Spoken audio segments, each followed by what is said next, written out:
This is Abe Freetanzer from cinemadailyus.com, and I'm so excited to be speaking with the showrunners and cast of SYFY's The Ark. How are you all doing today? Good. How are you? Thank you. Good, good. I'd love to start by asking Christie, Richard, and Reece about what your influential sci-fi favorites were growing up, if you had any.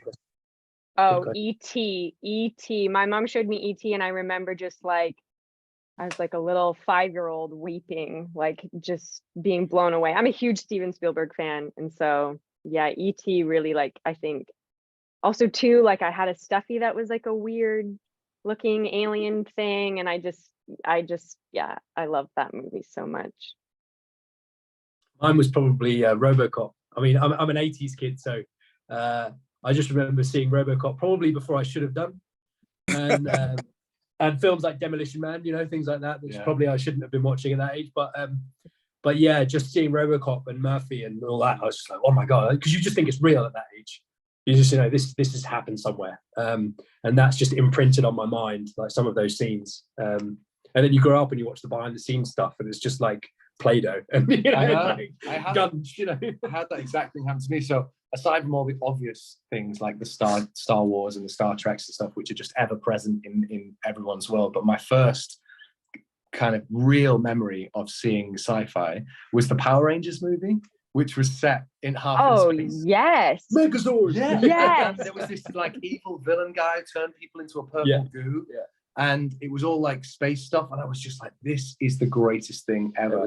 And it was weirdly enough, it was on telly a few years ago. And I remember seeing it. I was like, this can't be the same film. Yeah, exactly. This can't be the same film. It looked nothing like I remember.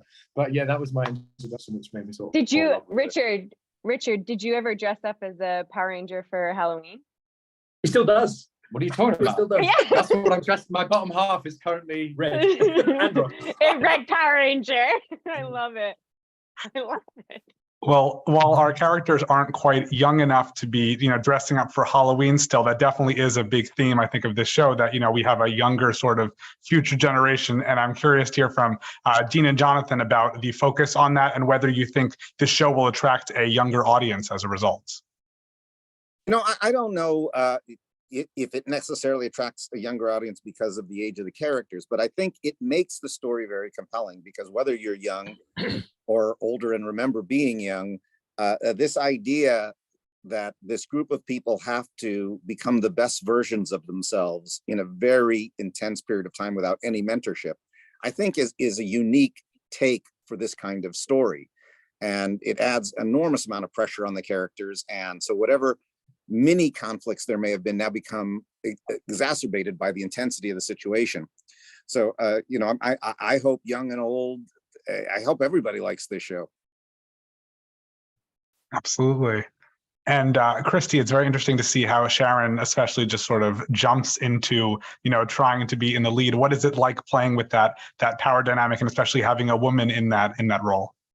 Yeah, I mean, it's exciting. I think Jonathan and the writing team and Dean obviously as well did such an amazing job at creating such a complex character who, you know, is a doer. Like, I think that was a big thing I loved about her, was that she, although is taking a leadership role, doesn't really want to be the leader of the group, but has to because she knows she's the only one that can really get the mission done, but also is like in the muck with them. Like, she's not just standing there arms crossed being like, you should do this. She's also, you know, fighting for her life.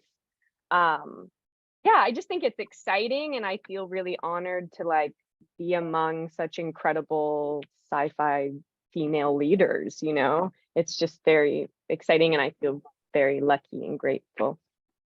Do you think if faced with a similar, although not exactly the same, I'm sure, situation, would you take charge the same way, or is that an exciting challenge to play that kind of character?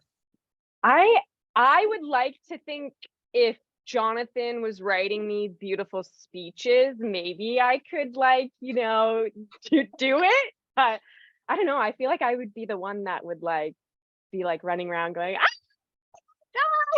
where's the ice cream?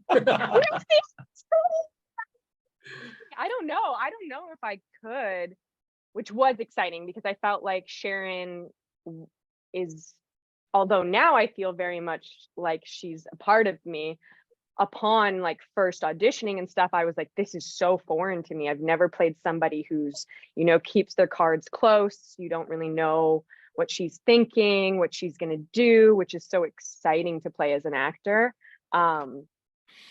Yeah, I feel like the world would be on fire and the spaceship would be gone if I was in charge. I'm going to contradict Christie here for a second. Oh, no! I'm going to contradict her only in this regard. You know, Christie got cast very late in the process, and we ripped her out of her home. She didn't have enough time to pack, really, and suddenly she's in Serbia. And I remember sitting down with her and saying, you know, it's really hard to be the lead of a series.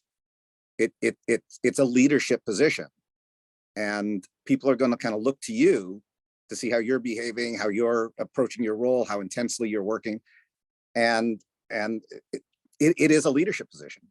And Christie just blossomed in that role. I mean, she took that baton and ran.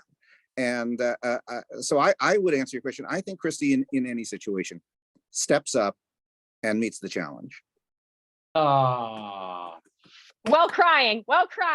Dean's trying to make me cry. But I will say, and not to, you know, like take away from that amazing compliment, I did have two incredible dudes who were backing me, and Reece and Who were Richard they? both. Yeah, which two? Did we meet them? Yeah, his name was Tom and Bob, and They sound great. Jasper Days. Yeah.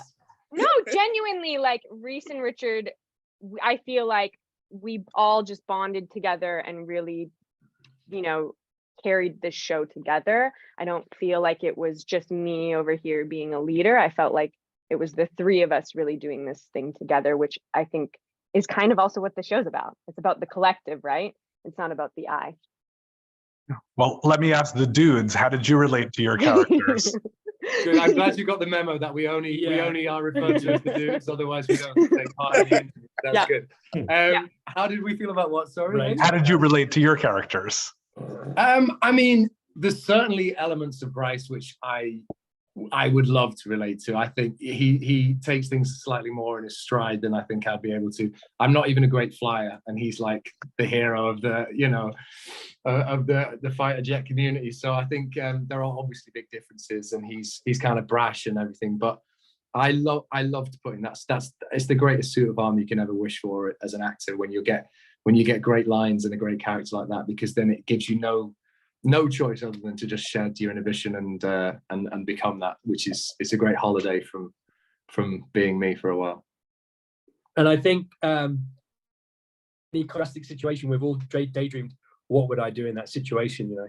And with Lane, I kind of understood why he was kind of on the front foot sometimes, because, you know, I could kind of align with the fact that he's trying to take a logical tack, even at the expense of kind of pleasantries sometimes.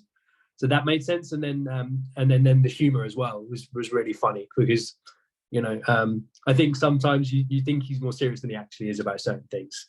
And I can identify with that, because usually I'm laughing inside, but I've just got a resting serious face. So yeah, I think that's how I related to Lane. He was really fun to play. Well, and so for our showrunners, this is a series that's set 100 years in the future, but we're obviously approaching, you know, ecological disaster and all that. This may not be such an imagined future in sci-fi. Did that play into the conception of the show, the idea that this might not be too far off? Well, Dean conceived the show, so I'll let Dean take that one. Well, I mean, I think it's on everyone's mind. You know, how long a clock do we have here? You know, and we'd like to think it's thousands of years, and people are working really hard to make sure, but what if it's not? And, you know, I always find that great fiction starts with a what if, and this one starts with, what if we found out the clock was much shorter than we thought? What would we do? How would we try to move forward? And that's really the stepping off place of the whole show. Absolutely. Well, I think with the time that we have left, everybody should watch other great conversations like this on the Cinema Daily US YouTube channel, and make sure to check out the Ark when it premieres on February 1st on SYFY. thank you so much. It was a Thank pleasure. you so to meet all much, of you. James. Thank Have a great day. you. Thank you. Take care.